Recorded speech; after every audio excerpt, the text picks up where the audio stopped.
Muy buenas tardes. Mi nombre es Kirsten Grunberg y soy la supervisora del Departamento Juvenil de la Biblioteca de Hyattsville, que forma parte del sistema de bibliotecas de- conmemorativo del condado de Prince George en Maryland. Esta tarde quisiera compartir con ustedes un programa virtual que ayudé a organizar en el sistema de bibliotecas donde laboro. El programa se realizó en noviembre del año pasado durante la celebración del Mes de los Indígenas de los Estados Unidos, el cual refleja la misión de nuestro nuevo plan estratégico del 2021 al 2024, que enfatiza la diversidad y la justicia social. Este contexto me permitió colaborar con un equipo de colegas para definir un conjunto de programas y recursos que deseábamos promover durante esta celebración. Por mi parte, mis responsabilidades consistieron en dos áreas. La primera, investigar acerca de las naciones indígenas que viven en nuestro condado y divulgar los resultados en nuestra página de Internet. La segunda, ayudar a organizar el programa virtual que voy a compartir con ustedes el día de hoy. Permítanme hacer una breve introducción acerca de nuestro sistema de bibliotecas para luego compartir mi experiencia acerca del programa virtual.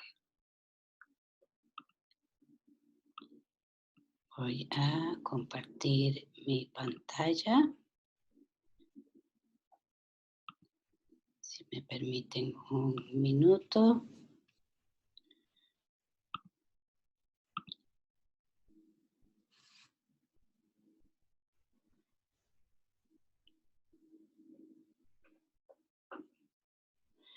Entonces, esta es la presentación de nuestra conferencia el día de hoy. Y este es el título de mi presentación: Construyendo un puente comunitario con las naciones indígenas. En la agenda vamos a repasar la información general del sistema de bibliotecas conmemorativo del condado de Prince George en Maryland. Además, quisiera compartir con ustedes la información general de las naciones indígenas de los Estados Unidos que se encuentran en el condado de Prince George. Posteriormente, voy a compartir con ustedes el programa virtual de la conversación comunitaria y finalmente vamos a dar espacio para sus preguntas en, eh, estaré brindando las respuestas de la mejor manera posible.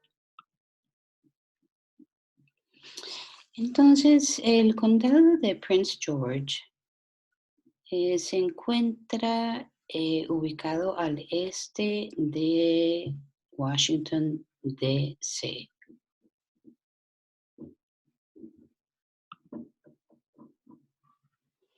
Nuestro sistema de bibliotecas lo conforman 19 bibliotecas que se encuentran eh, ubicadas en diferentes áreas del condado y se encuentran desde el norte, en la parte central y en la parte del sur también.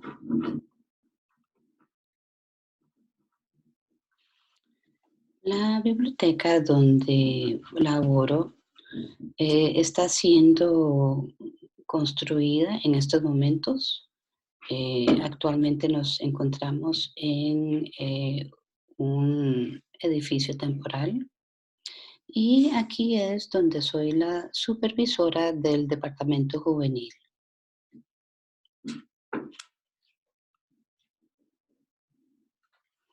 Entonces, las naciones indígenas que se encuentran en el estado de Maryland son aproximadamente 60,000 y en nuestro condado residen aproximadamente 12,000 indígenas de estas naciones. Como pueden ver aquí, este es el logo de la Comisión de Asuntos Indígenas de Maryland.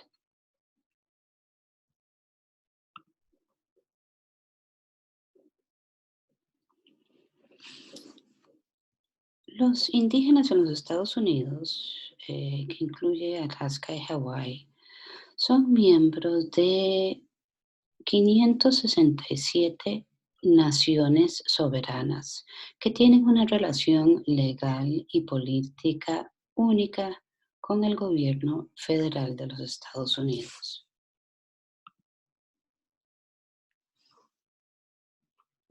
Uno podría preguntarse cómo pueden existir naciones soberanas dentro de los Estados Unidos donde hay gobiernos estatales y federales. Esta posibilidad puede entenderse mejor refiriéndose a las entidades políticas de Mónaco o la Ciudad del Vaticano, que son naciones soberanas nacionales que continúan ejerciendo dominio sobre sus tierras dentro de las fronteras de un soberano más grande. Entonces, con esta breve introducción, quisiera ya compartir eh, mi experiencia con respecto a la conversación comunitaria que ayudé a organizar. La anfitriona que participó en nuestro programa es la señora Roberta Phillips, quien es la directora ejecutiva de nuestro sistema de bibliotecas. El productor fue el señor Nick Brown, el director de operaciones del Departamento de Comunicación y Divulgación de nuestro sistema de bibliotecas. Además, tuve como invitados a la doctora Elizabeth Rule y al señor Rico Newman, quien forma parte de la Comisión Indígena del Estado de Maryland. El formato fue una plataforma virtual y en este caso usamos la plataforma de StreamYard. Entonces, como pueden ver, al lado izquierdo se encuentra la señora Roberta Phillips, nuestra directora ejecutiva. Em, en el medio encontramos a la doctora Elizabeth Rule, quien es ciudadana de la nación de Chickasaw. Además, ella es directora de el centro AT&T, que es un centro indígena que trata sobre los aspectos políticos y administrativos eh, dentro de la Universidad de George Washington. Y esta universidad se ubica en Washington, D.C. También como invitado especial tuvimos al señor Rico Newman, quien es miembro de la Comisión de Asuntos Indígenas de Maryland y él forma parte del Consejo de Ancianos como miembro de la nación Piscataway en Maryland.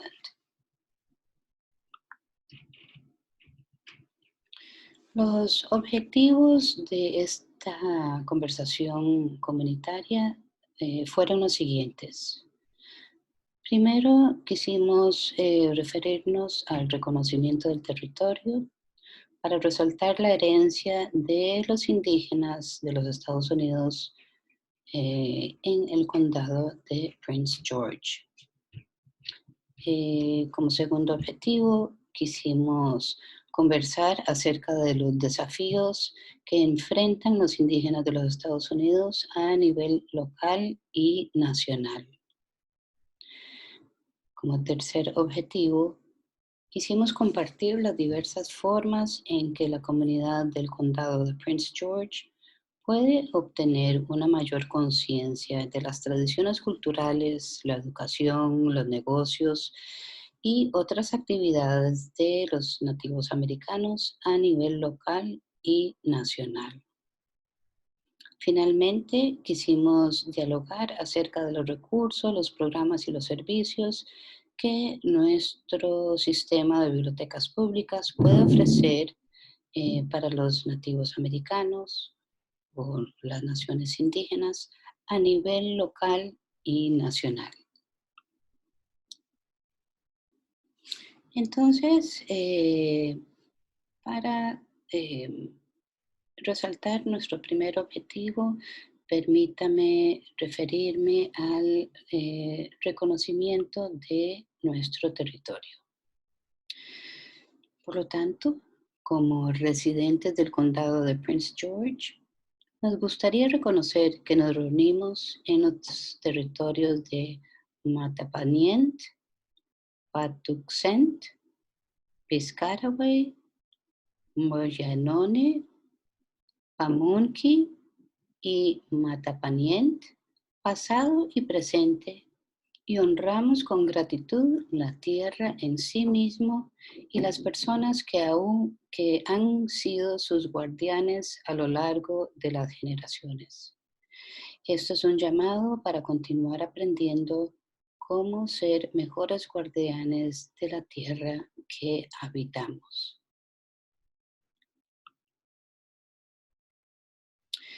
El programa virtual se prolongó por 1 hora. Por lo tanto, únicamente voy a dar ejemplos de, de los objetivos que nosotros pudimos compartir a lo largo del programa. Entonces, uno de los ejemplos del segundo objetivo fue el siguiente. La señora Roberta Phillips hizo la siguiente pregunta. En los Estados Unidos existen 574 naciones indígenas reconocidas a nivel federal y 63 naciones indígenas reconocidas por el Estado. ¿Cuál es la diferencia entre ambas entidades políticas? La doctora Elizabeth Rue se refirió a la pregunta de la siguiente manera. Esta es una pregunta muy difícil de contestar debido a la historia de colonización y la relación colonial que aún existe entre las naciones indígenas y el gobierno federal de los Estados Unidos. Sabemos que las naciones indígenas han tenido gobiernos legítimos desde antes de que se convirtiera en el país de los Estados Unidos. Una herramienta histórica que prueba esto son los cientos de tratados entre las naciones indígenas con el gobierno federal.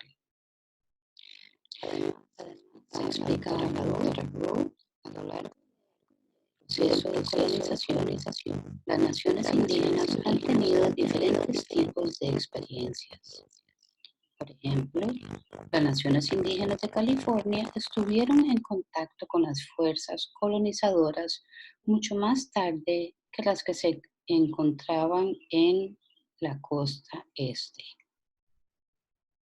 Hoy en día, las naciones indígenas continúan teniendo gobiernos legítimos dirigidos por sus propios líderes. Las naciones indígenas celebran elecciones, tienen gobiernos que varían de una nación a otra, y esto es una señal de su soberanía, independencia y autonomía. Por ejemplo, una nación indígena puede tener un gobernador, mientras que la otra puede tener un presidente o un jefe. Además, explica la doctora Wu lo siguiente. El gobierno de los Estados Unidos reconoce a las naciones indígenas a un nivel federal, mientras que otras son reconocidas a nivel estatal, como es el caso en Maryland. También es muy importante aclarar que la categoría del reconocimiento varía. Por ejemplo, en Virginia habían naciones indígenas reconocidas por el Estado y ahora son reconocidas a nivel federal por parte del gobierno de los Estados Unidos. El objetivo es ser reconocido a nivel federal. Esta pregunta la realizó la señora Roberta Phillips y la doctora Rue explica. Eso depende de la nación indígena a la que se está refiriendo. Definitivamente, el hecho de ser reconocido federalmente por el gobierno de los Estados Unidos tiene sus beneficios, ya que las naciones indígenas pueden mantener sus territorios en fideicomiso y tener acceso a los servicios de salud. Pero los gobiernos de las naciones indígenas determinan cuáles son en realidad sus prioridades. Lo que es importante reconocer es que las naciones indígenas todavía están organizadas como una comunidad y que sus dinámicas varían entre nación y nación. Permítame entonces compartir con ustedes el video en inglés que se refiere a esta participación entre la señora Roberta Phillips y la doctora Rule.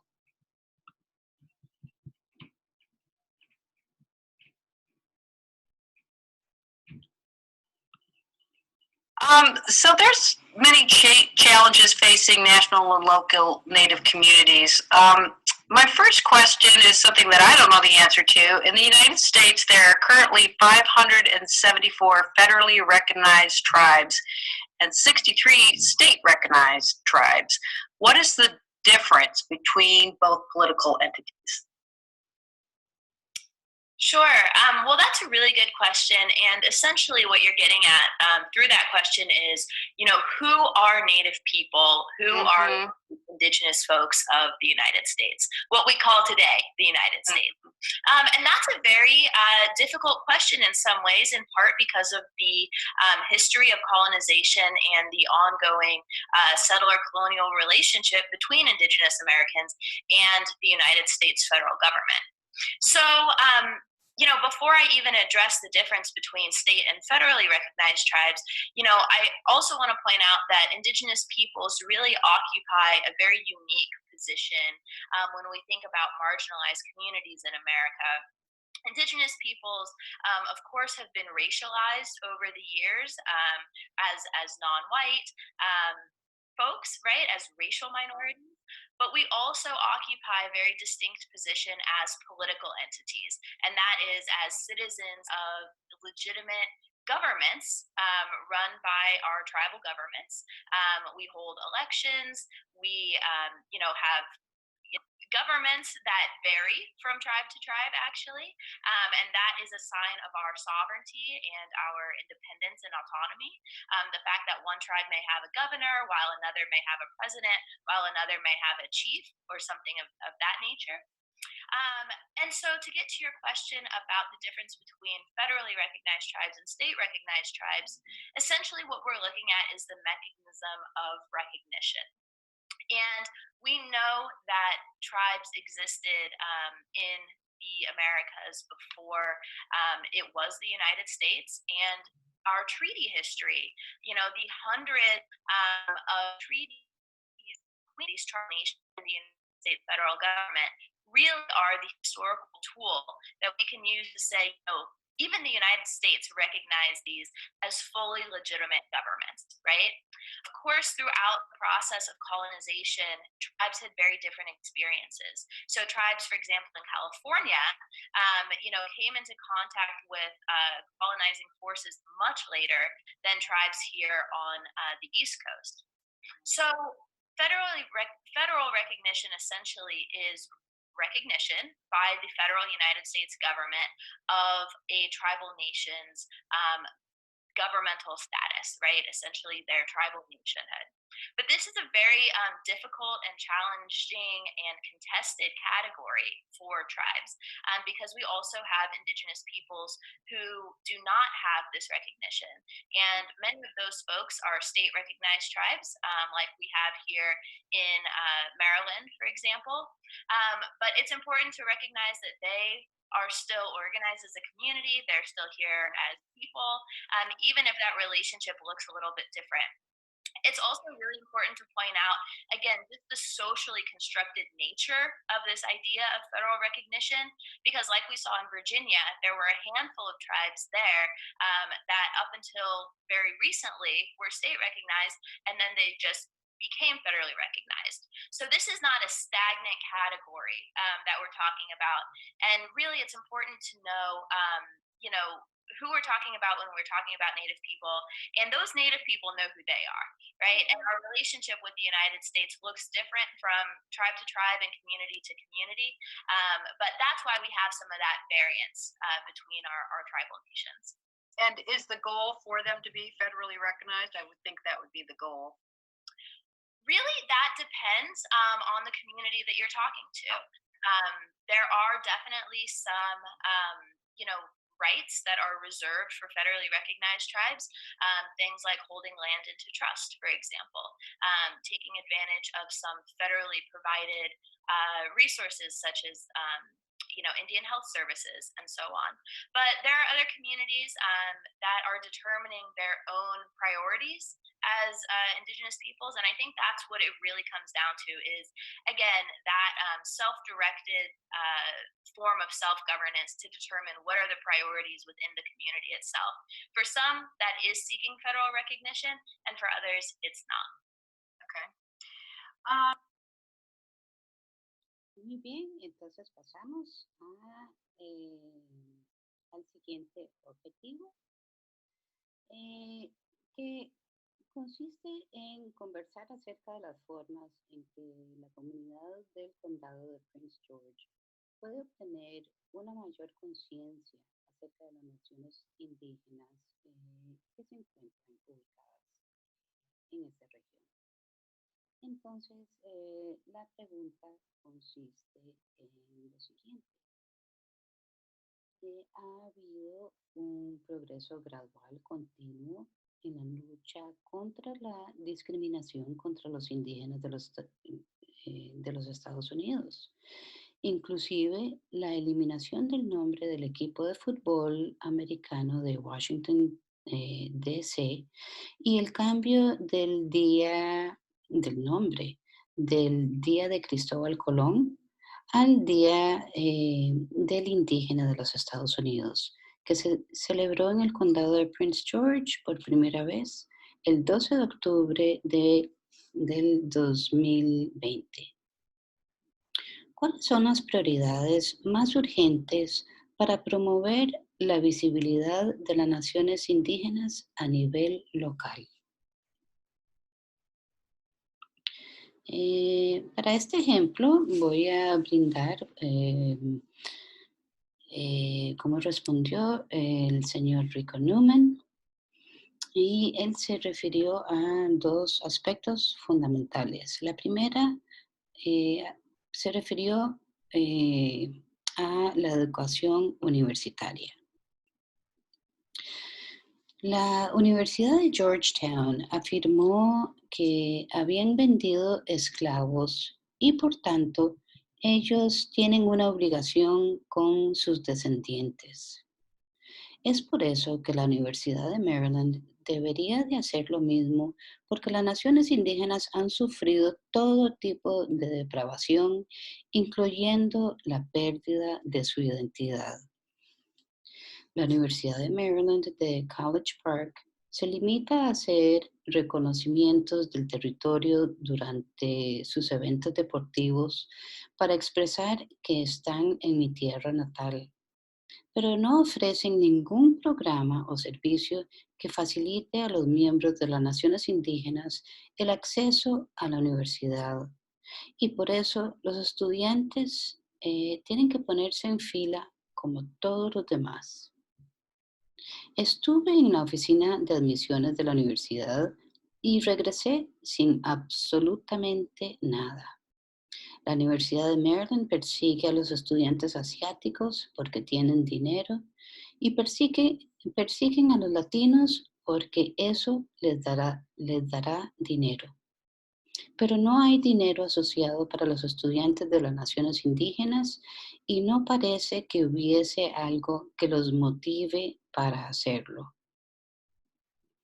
Así que me gustaría ver que la Universidad de Maryland en Baltimore o en College Park abran sus puertas a nuestros jóvenes graduados de la escuela secundaria para que ellos y ellas también puedan obtener sus títulos y poder ascender.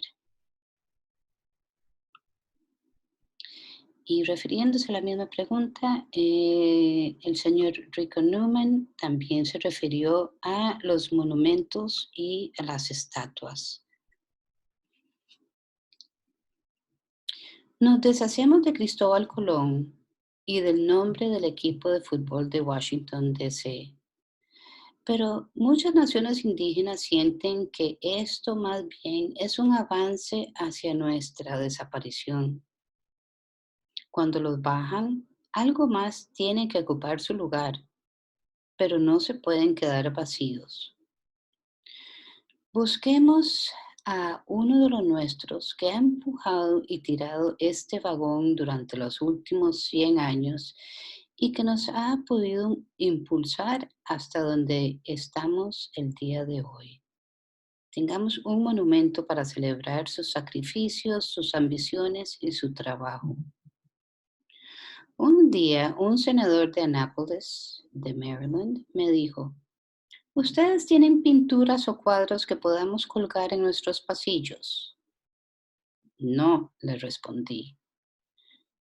¿Cuántas personas de Annapolis suben todos esos escalones para entrar al edificio del Senado? Tengamos una estatua afuera. Tenemos estatuas y monumentos conmemorativos de todas las demás figuras históricas alrededor del Capitolio del estado de Maryland. Aparte de la Academia Naval, no existe ninguna estatua que refleje la identidad de las naciones indígenas de Maryland.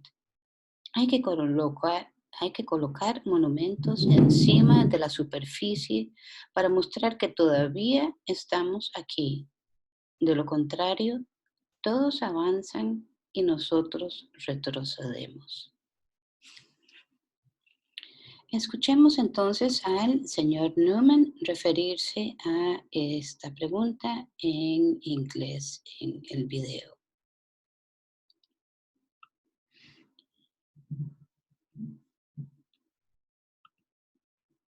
Nice.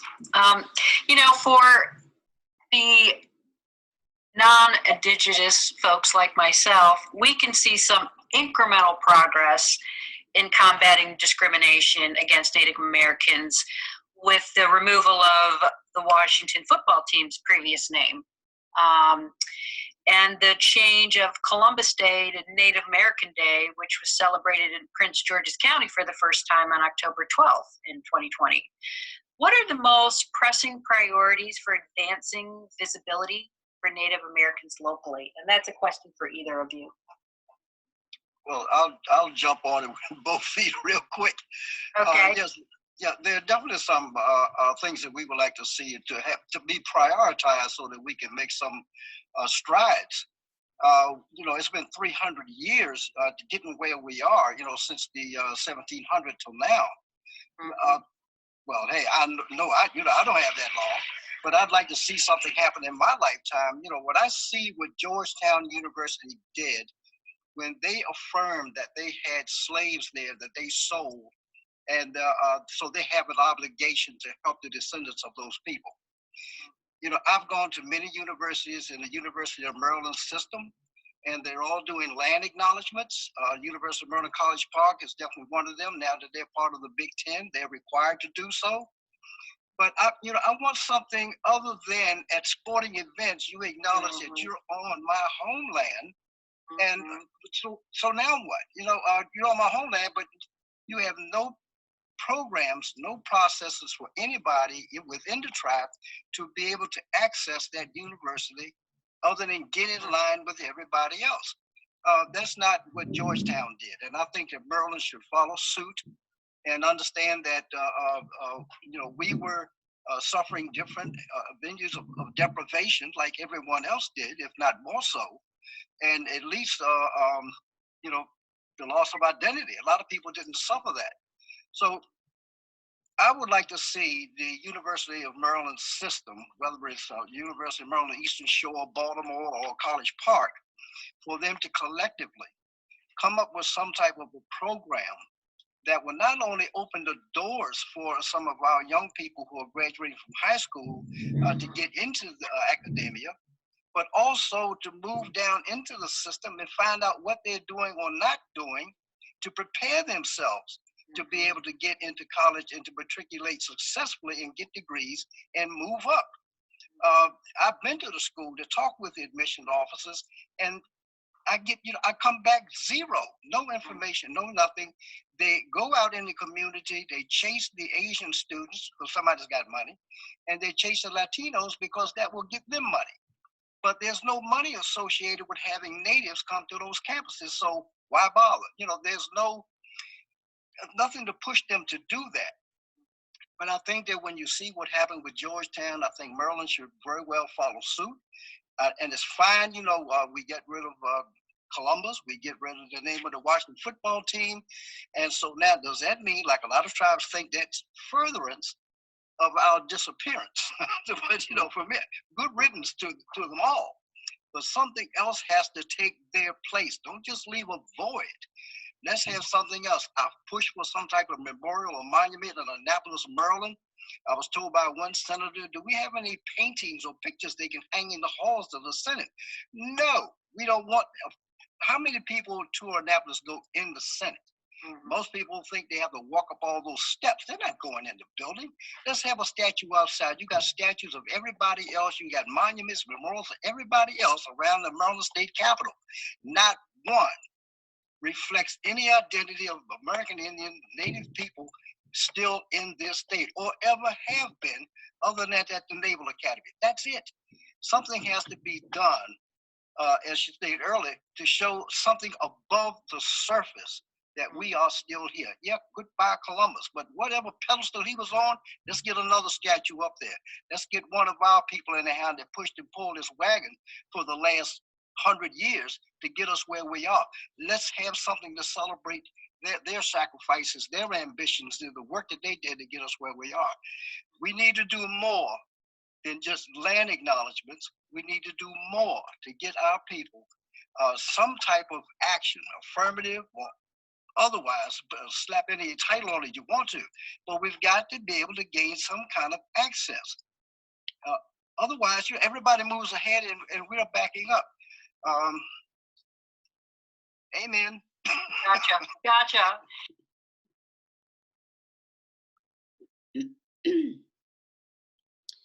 Como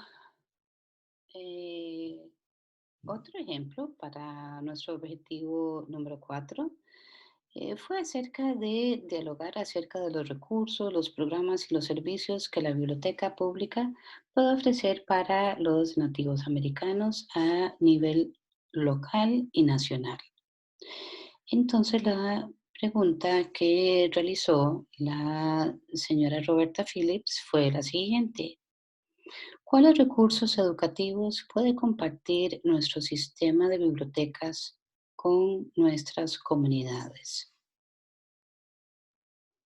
Y el señor Newman se refirió a esta pregunta contestando lo siguiente. Se refirió específicamente a la biblioteca de Hyattsville, donde yo laboro. Casi me convierto en un residente de la sala de Maryland de la biblioteca de Hyattsville, que se está reconstruyendo mientras hablamos. Esta biblioteca está repleta de información, documentos y otras herramientas relacionadas con la historia de Maryland. Probablemente tenga la mejor colección de material para cualquiera que está haciendo una maestría o un doctorado.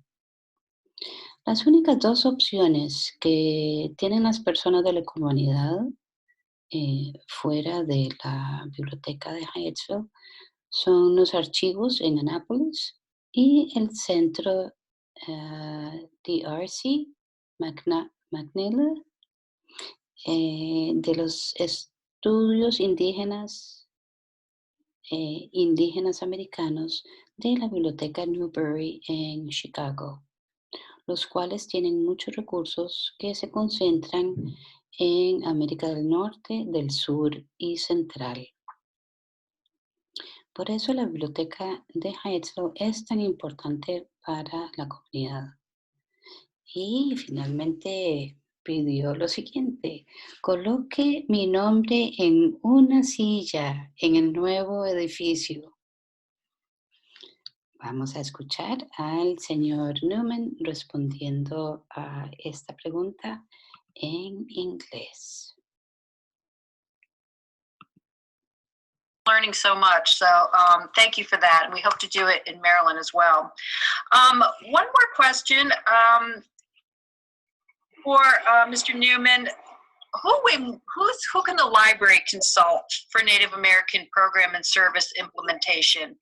Because we want to develop an appreciation for the history and culture of our local Native communities, and we want to make sure we get it right. Well, I'll tell you that there's the library in Hyattsville, which is being rebuilt as we speak. Yes. I became almost a resident in, you have what's called the Maryland Room. And it is stocked full of information, documents, and other tools that are very good for those who want to do research in the history and either don't have the time or the inclination to go up to the archives up in Annapolis. I think that next to that, you have probably about the best collection of material for anybody that wants to do either a student, if someone's doing a master's study or a doctorate, that's an access. Other than going to Chicago to the museum up there that has a dedicated, the Darcy McNichols Center anyhow, which is a great resource.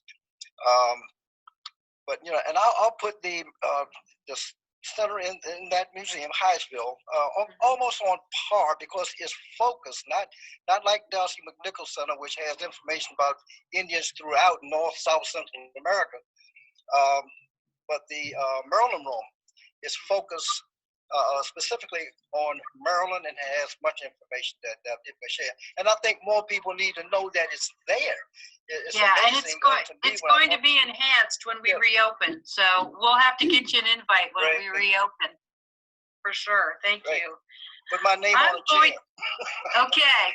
We'll get some new.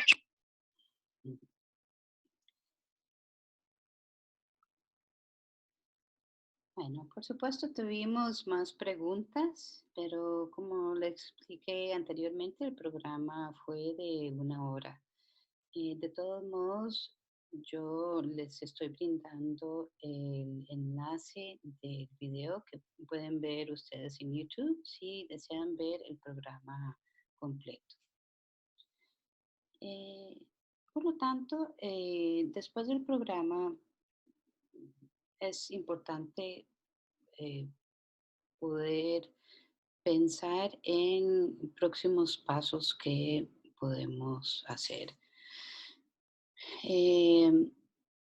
Uno de los aspectos que podemos considerar es, por supuesto, dar seguimiento a la colección de recursos de las naciones indígenas de los Estados Unidos en la nueva sala del condado de Prince George, en el nuevo edificio de la biblioteca de Hyattsville. Ya esta sala no se va a llamar la sala de Maryland, sino que se va a llamar la sala del condado de Prince George. Y esta sala se va a especializar en colecciones especiales, inclusive los materiales y recursos que se refirió el señor Newman. Como él explicó anteriormente, estos recursos de las naciones indígenas que se encuentran en esta colección son específicas de los indígenas, tanto del condado como de las naciones indígenas en Maryland. Porque si no, los miembros de la comunidad tienen que ir a Anápolis o hasta Chicago para tener acceso a recursos especializados. Entonces, como les dije anteriormente, el paso a seguir es dar seguimiento a esta colección en nuestro nuevo edificio. El segundo es dar seguimiento a una exhibición de arte de los indígenas que se encuentran en Maryland, en el nuevo edificio de la biblioteca de Hyattsville. Esta pregunta no se las puedo ofrecer por motivos de tiempo, pero es algo que se refirieron y que les gustaría mucho, ya que el edificio contará con una galería de arte, así que nos encantaría poder ofrecerles este espacio a los artistas de las naciones indígenas que se encuentran aquí en el condado de Prince George. Finalmente, el siguiente paso que yo personalmente quisiera continuar desarrollando como bibliotecóloga es continuar la investigación relacionada con los recursos disponibles para las comunidades indígenas de los países latinoamericanos que residen en el condado de Prince George. Aquí en el condado y muy cerca de la biblioteca de Hyattsville se encuentra una gran comunidad hispana y muchos de sus miembros forman parte o son miembros de comunidades indígenas de sus países. Por ejemplo, muchos indígenas de Guatemala que hablan el idioma MAM se encuentran viviendo aquí en este condado. Entonces, poder ofrecer recursos, programas y servicios para las comunidades indígenas de América Latina es algo que yo quisiera eh, desarrollar eh, con más atención. He tratado de establecer contacto con otras bibliotecas en América Latina para ver si me pueden ayudar a ubicar recursos, por ejemplo, que yo pueda tener disponibles. Sin embargo, nuestros países latinoamericanos pues también han eh, padecido por muchísimos años estructuras de colonización, así que la gran mayoría de nuestras bibliotecas latinoamericanas lamentablemente no incluyen recursos indígenas dentro de sus colecciones. Esto ha sido un problema entonces para mí poder ubicar estos recursos. Otra situación que es importante tomar en cuenta es que muchas de nuestras comunidades indígenas recurren a las tradiciones orales o la comunicación oral y por eso no no se encuentran muchos recursos impresos relacionados eh, a sus historias, sus em, formas de gobierno, en fin, todo lo que ellos quisieran publicar y compartir con todos nosotros. Entonces, eso también es una situación que estoy tomando en cuenta. Bueno, aquí entonces comparto el video completo de la conversación comunitaria que tuvimos. En realidad fue, si no me equivoco, la primer conversación comunitaria en una plataforma virtual que tuvimos con nuestras naciones indígenas. Vamos a pasar. Hi, everybody.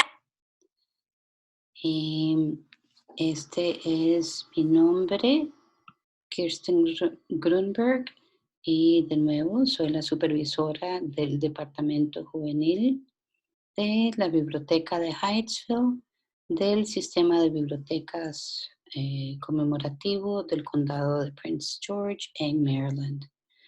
Y este es mi correo electrónico en caso de que quisieran comunicarse conmigo. Sería un gusto poder continuar esta conversación con todos ustedes. Muchísimas gracias por su atención y ahorita estoy disponible para atender sus preguntas. Muchísimas gracias.